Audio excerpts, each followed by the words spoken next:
Martha, I'm slightly concerned I've been living under a rock because I discovered two entirely unconnected things today that everyone else in the office knew about, and I didn't. Oh no, are you going to test me?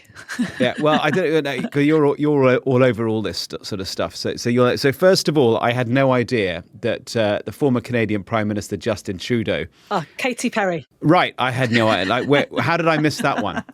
Yeah, no, I did know that. I'm fascinated by it, how that works. Okay, I totally missed that. So, and then the other one, Trader Joe's tote bags. Oh. Trader Joe's bags. Totally missed that as well. I've actually been talking about this today to our colleague Kirsty back in London, and they're apparently selling for huge amounts of money back home. Yeah, explain what every what's time you go on. to Trader Joe's, obviously supermarket here, at the till you can buy what are, quite nice tote bags for, I think, $3-4, which is an absolute bargain compared to everything else here. And apparently back in... But they're nice, but they're kind of ordinary, aren't they? Yeah, they're nothing special. They're not Gucci. And they've got the brand of a supermarket on them. I mean, yeah. But they're now selling, I think, according to our colleague Kirsty, they're selling for, £30-40 on eBay back in the UK. So we're going to be rich, Mark. It's bonkers. I'm going to fill my bag full of Trader Joe's bags. Maybe like Asda bags, Asda tote bags can become popular over here. Yeah, we'll make it happen. I don't know. Very strange. Anyway, two things I didn't know when I woke up this morning that I now do. Every day's a school day. Yeah, exactly. I'm Mark Stone in the Trump 100 studio here in Washington, D.C. And I'm Martha Kellner in Los Angeles. And on the podcast today, how much pressure is the Secretary of War, Pete Hegseth, under? Plus, the Football World Cup comes to town. Friday is the World Cup draw in Washington, D.C. as the president continues to threaten to move matches away from democratic cities. How polarised has the event become already? And I've been to a town in California nicknamed Little Kabul, where Afghan immigrants are now in the crosshairs of Donald Trump's anti-immigration push.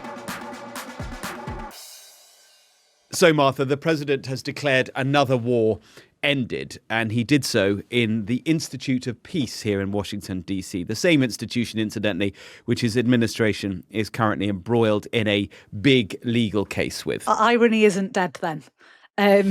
Well, quite. The reason that Trump was at the Institute was because he was welcoming the Congolese President Felix Tshisekedi and Rwandan President Paul Kagame to sign a Trump-backed peace deal between the two countries. Yeah, Trump says this deal will end decades of conflict in eastern Congo. But if you thought that the deal was going to kickstart peace, well, you'd be mistaken, because fighting between Congolese forces and the Rwandan-backed M23 rebels continues to rage in eastern Congo.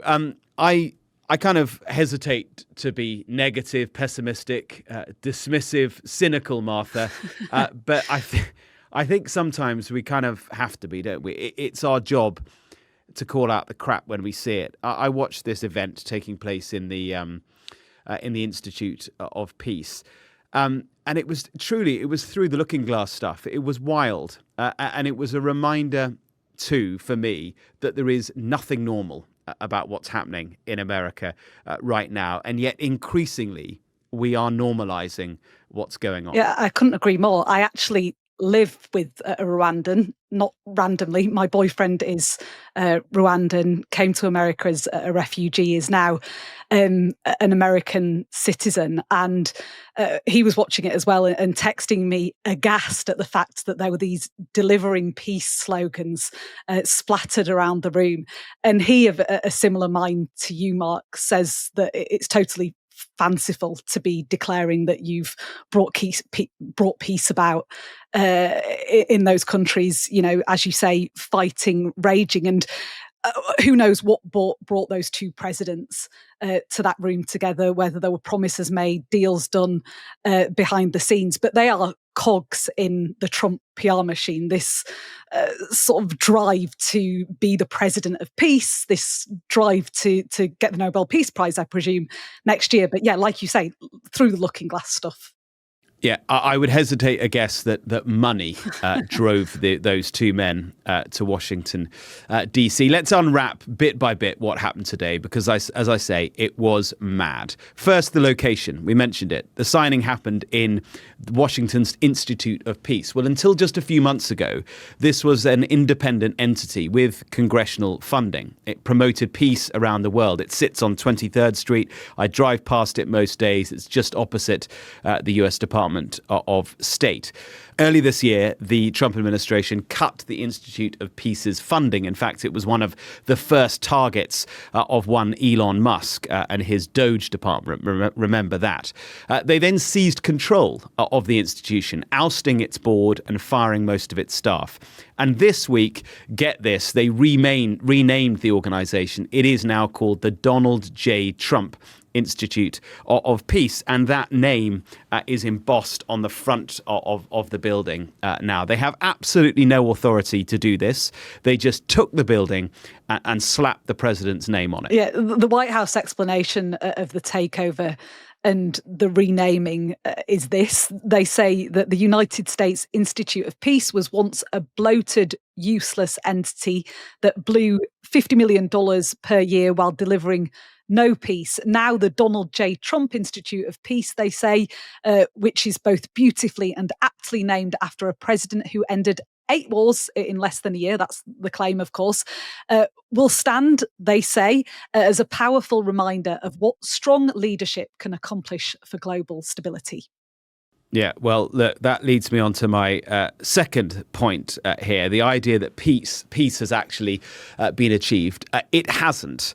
Not in this war, and incidentally, not in most of the other wars where Trump claims credit. And yet, in front of our eyes, two African leaders who hate each other and who couldn't even look each other in the eyes signed this so-called peace deal. On the ground in eastern Congo, guess what? The fighting rages on, although I imagine few will notice it. I think the casual observer, and this is what's worrying, will look at what Trump did today, and they might give him the benefit of the doubt. They will see him as the peacemaker. Well, don't be fooled. This, I think, was a business deal. It was wrapped up as a peace deal. The DRC wants to sign a big mineral deal with Trump's America.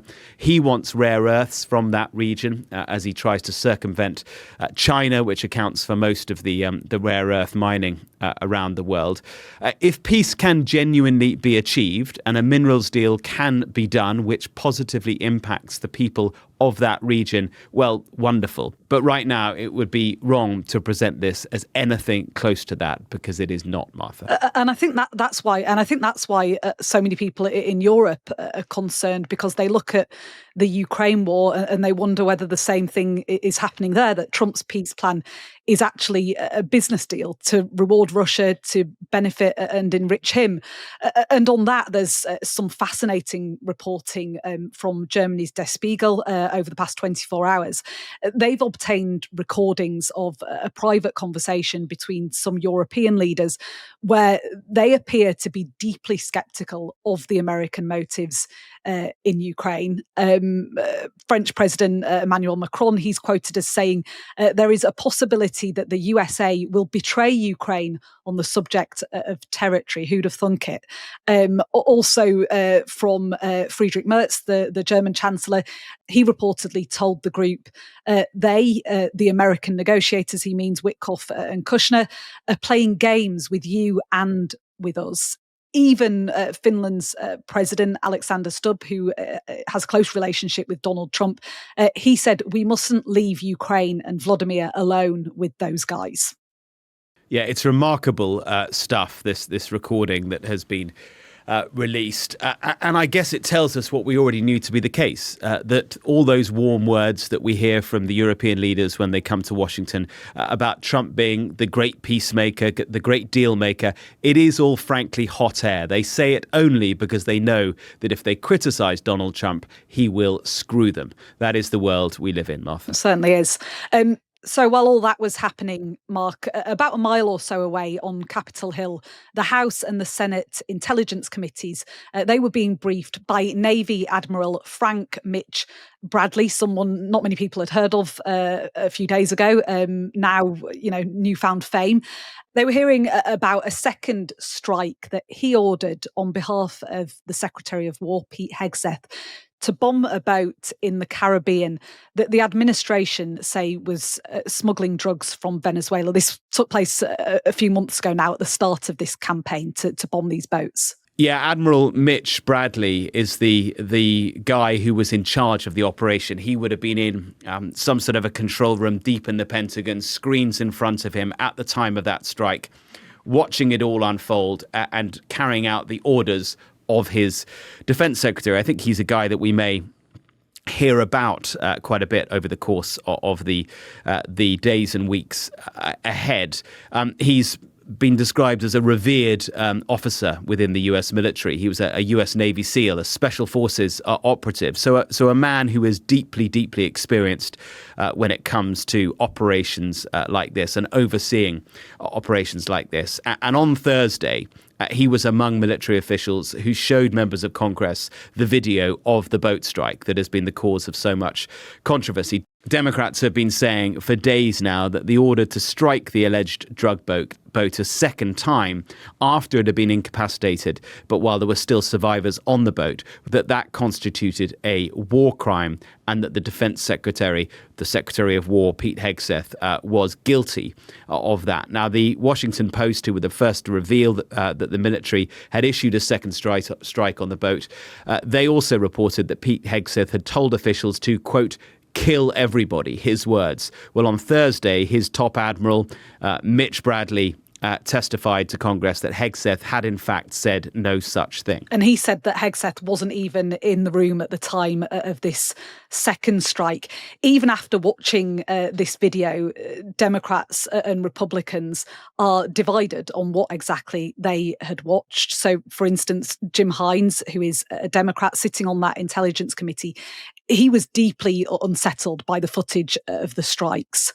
But Republicans say that what they've seen is entirely lawful. There's also some debate at the moment about whether this video will be released to the American public so that they can make their own minds up about what they're seeing. And in fact, the President, Donald Trump, says that he does want it to be made public. So, maybe that will happen.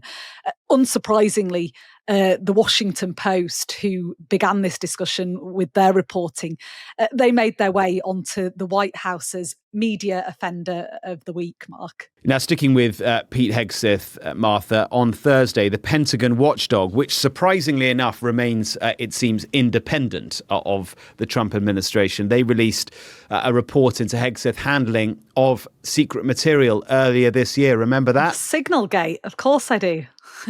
Signalgate, indeed. You remember it because it got you into one heck of a ding-dong with Marjorie Taylor Greene, didn't it? Yeah, although I've outlasted her now.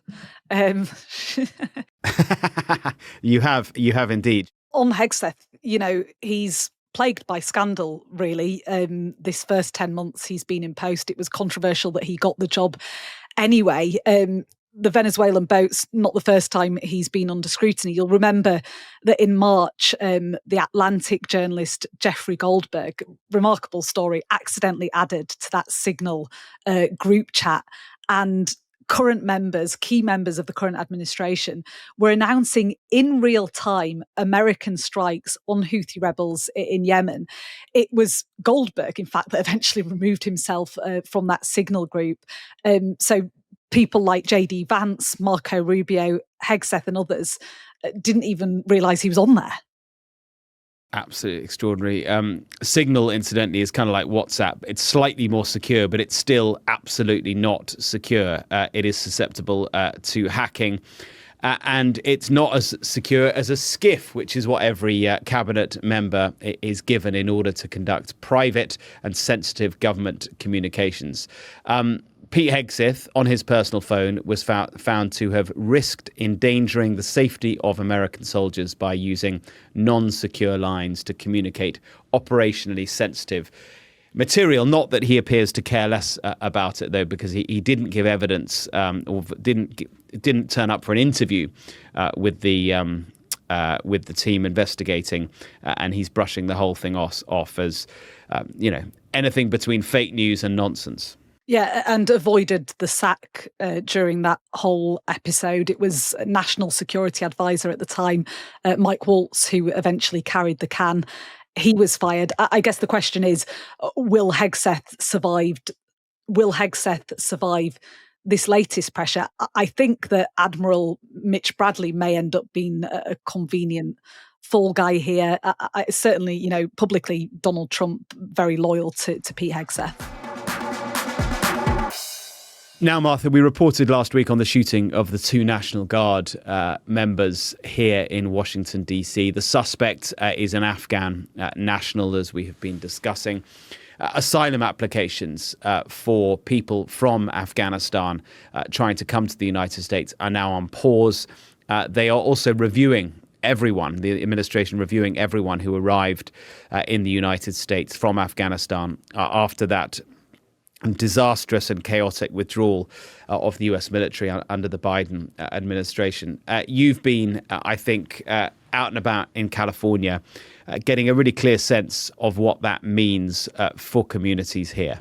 Yeah, I went to a place called Fremont, Mark, which is a quiet suburb in the San Francisco Bay Area. Most of it looks very American, white clapperboard houses, neat front gardens, branches of Taco Bell. But Fremont's become known locally as Little Kabul, and that's because it's home to an estimated tens of thousands of people who have fled Afghanistan and settled there. There's an Afghan bazaar selling traditional dress.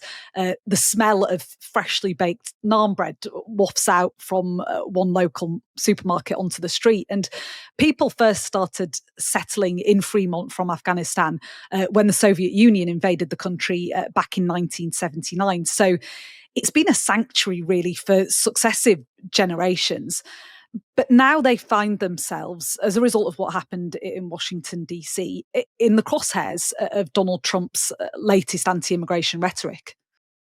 Yeah, it was only hours after the shooting last week that President Trump, was addressing the nation and outlining how this shooting would reframe his immigration policy, pausing applications and, as we say, re-examining those already issued. Yeah, and I think for some people it feels like collective punishment, that they're being punished for one man's misdeeds. I was actually reporting inside a fruit and veg shop, which is owned by an Afghan man who's been here almost 25 years. Lots of Afghan people coming and going, buying their fruit and veg for the week. I met a woman called Narsi who was telling me about how hard she'd worked to build life in America. She came here as a teenager, currently studying for a degree. She's married out here, got a 1-year-old daughter. And just by chance, as we were having this conversation, we were standing next to a box of oranges. And she grabs out one of these oranges, which is all rotten, surrounded by, pristine oranges, and delivered this really clever metaphor for what was happening. And, not one bad apple, but one bad orange. What I'm trying to say is, in our culture, we say, because of one person, we cannot blame all of them. You see these fruits, there are so many good fruits. I mean, I can show you, all of them is so good, but there's only one is really bad. But if you're gonna see, it didn't affect you this one. Even this was next to this, right? Mm-hmm. I think people are like this too. Everyone I spoke to, though, Mark, just seemed very upset about what had happened and the effects that it was going to have on them and their families and friends. People have this sudden need in Fremont to justify their existence. The guy who owns the fruit and veg shop, he was showing me the dirt underneath his fingernails, and he was saying, I work 7 days a week. We just come here and we really want to work hard and be peaceful people. And I met another guy outside called Syed, whose citizenship application is currently pending. He knows now that is going to be delayed a lot, if it will ever be processed. And he was supportive of Donald Trump vetting people. He said it needs to be done to keep America safe, but he's really worried about this looming gloom of the idea of people being sent back to Afghanistan, those who have arrived in the past few years after the US withdrawal, particularly worried about the psychological impact on children who know that if they do get sent back, they won't be able to go to school if they're, older girls anymore. And, that is just really terrifying for them. It's a very hot topic these days among all the Afghans, not only adults, but children and teenage and everyone. I know a couple of families, they have stopped watching the news because of the pressure, and their kids going to school, they also think that they will be sent back and there is no school, and that feels really harsh because the way they are going to school, the freedom, the quality of education, and also the permission for girls that they have the access to go to school here. Yeah, it's a great snapshot of a community under pressure, and we'll put a link in the podcast description to that so you can watch it yourself. Incidentally, before we move away from Fremont and your story, Martha, it's worth reflecting on the other community that Trump has, frankly, been racist toward, and that is the Somali community, particularly those Somalis who live in Minnesota, a large population there, many of them now US citizens. It prompted the president to also call the governor of Minnesota, Tim Walz. Remember him? We talked about it on the pod a couple of days ago. Trump called him retarded. And Tim Walz on Thursday reflected how the president's words have changed people's behavior towards him. This creates danger. And I'll tell you what, in my time on this, I'd never seen this before. People driving by my house and using the R word in front of people. This is shameful. And I have yet to see an elected official, a Republican elected official, say, you're right, that's shameful. He should not say it. So look, I'm worried. We know how these things go. They start with taunts, they turn to violence. So deeply concerned. Trump's senior advisor, Chris Lasavita, he retweeted or re-X'd or whatever you call it, and he just wrote, and... Yeah, as if to say, who care? Yeah, who cares if people are shouting retarded at you? You know what, Martha? I was thinking just before we started recording, I just find it incredible how much the kind of acceptability spectrum seems to have shifted in such a short space of time. Apparently, it's now totally fine to call someone retarded, even for the president to do it. But more than that, do you remember the comedian speaking at Trump's Madison Square Garden rally just before the election? I think it was the last big rally before the election. And he called this comedian, who actually no one had really ever heard of, but they had after his speech or his joke, because he called the Puerto Rican community and the island of Puerto Rico, he called it garbage. And as a result, there was naturally a good degree of outrage. There's a lot going on. Like, I don't know if you guys know this, but there's literally a floating island of garbage in the middle of the ocean right now. Yeah. I think it's called Puerto Rico. Yeah, it felt like a huge moment, didn't it? People were talking about, would this swing the election? Yeah, exactly. But fast forward a year, and now Trump himself is saying exactly the same thing about a sitting member of the House of Representatives. You know, our country's at a tipping point. We could go bad. We're at a tipping point. I don't know if people mind me saying that, but I'm saying it. We could go one way or the other, and we're going to go the wrong way if we keep taking in garbage into our country. Ilhan Omar is garbage. She's garbage. Her friends are garbage.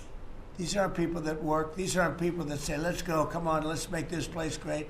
These are people that do nothing but complain. They complain. And from where they came from, they got nothing. I thought that was extraordinary when he said it. It was at the end of the cabinet meeting on Tuesday, and yet, remarkably, after he'd made those comments, there wasn't that much pickup. It took a couple of days for people to go, he probably shouldn't have said that, should he? I mean, it's same with the piggy thing. You know, that took 3 or 4 days before anyone really cottoned onto it. And, calling reporters stupid, it's all a part of this sort of degradation of, civil conversation in politics. It is, as I said earlier in the podcast, it's like it's become the new normal. We're normalizing things that are just not normal, and I'm doing it as well. I hear Trump speak, I hear things happen. I'm like, oh, that's not really that interesting. Yeah. And then you have to catch yourself and say, actually, this is interesting, and we need to be talking about this stuff. Mad, mad world. Anyway, busy week for you, Martha, not just Fremont and the Afghan community, but you've been looking ahead at the World Cup, haven't you, as well? The Soccer World Cup. Yeah, I have. The world's biggest sporting event. This is actually expected to be the most lucrative sporting event in history, coming back to the United States for the first time since 1994. And Mexico and Canada also hosting some matches.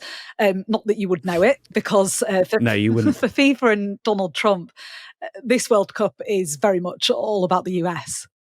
Yeah, I imagine if you're the president of the Canadian Soccer Association or the Mexican Football Federation, you wouldn't be best pleased by the fact that they've been completely left out of this excitement, it seems. It's all about America. It's all about Donald Trump as well. Yes, so much so that the draw on Friday, Mark, is happening down the road from the White House, a long walk away, happening at the Kennedy Center in Washington, D.C. The Kennedy Center, which Trump inadvertently or not, clearly, called it the Trump Center earlier on today. He genuinely would like to rename all these places. He's done it to the Institute of Peace. He would be very happy if someone was able to allow him, or maybe he doesn't need to be allowed because he's just doing all these things anyway. Oh, I'm sure. To rename the Kennedy Center the Trump Center. Watch this space. It'll happen, I'm sure. The Trump World Cup 2026. He is, though, in all seriousness, he's an expert at using sport for self-promotion.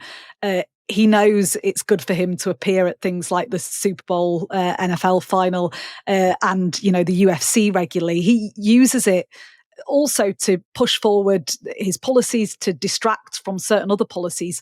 And that's why you hear him, when he's next to Gianni Infantino, the FIFA president, in the Oval Office, attacking Democrat-run cities like Los Angeles and Seattle. And, we're 6 months away from this massive event, and he's still mooting the idea of moving venues away from those Democrat-run cities.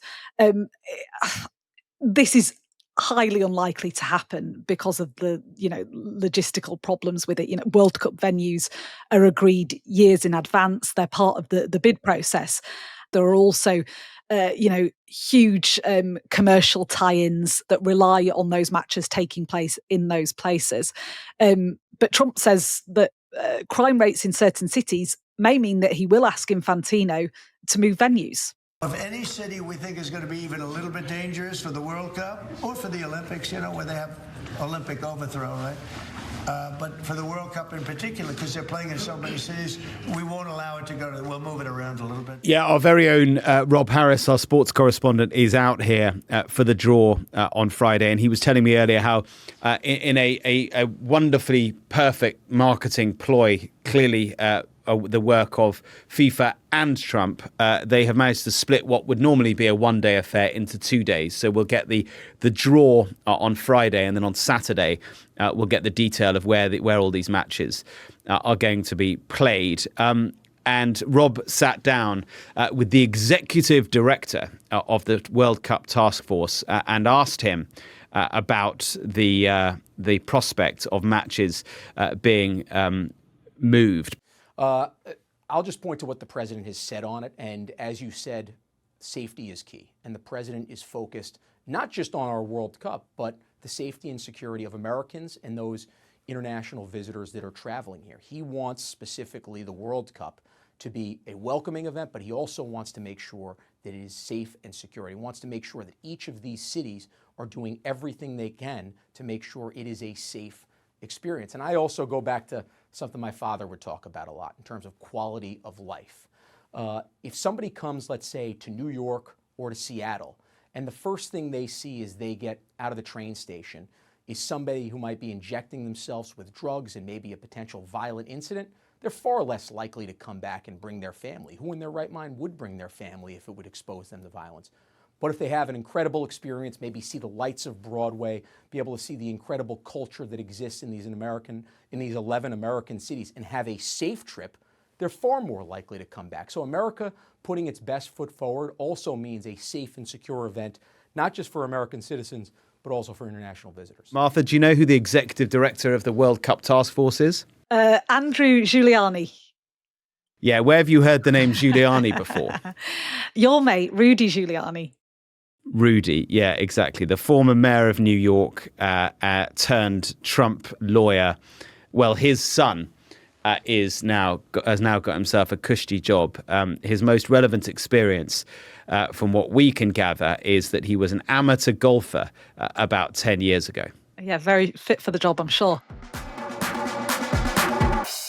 And Martha, in another moment that you probably didn't have on your bingo card, Infantino, who you just mentioned, Gianni Infantino, he was also in the Donald J. Trump Institute for Peace over the course of the past day because he wanted to be there for the Rwandan Congolese peace deal. Of course he did. Of course he did. Not least because he will also be giving out the inaugural FIFA Peace Prize over the course of the day ahead. Yeah, this prize is for someone who FIFA says has taken exceptional and extraordinary actions for peace, and by doing so have united people across the world. FIFA says that they're presenting the award on behalf of the 5 billion football fans worldwide. There's no clarity, Mark, on how a winner is going to be picked. There are also, crucially, no prizes for guessing who's going to win. Look, if it isn't Donald Trump, if he doesn't win, then I will perhaps admit that my cynicism has been a bit over the top today. But I think he's very likely to win the inaugural FIFA Peace Prize, not least because he and Gianni appear to be attached at the hip. Anyway, thanks for listening, everybody. If you want to get in touch, you know the email address, trump100@sky.uk. And if you're one of our extra loyal listeners, please do send us your Spotify Wrapped because we'd love to see them. We've had listeners send them in from all over, from the UK, Germany, Australia. We even have a top 0.4% listener from Slovakia. So thank you for listening. Very good. We will see you next week for plenty more in Trump World. See you then.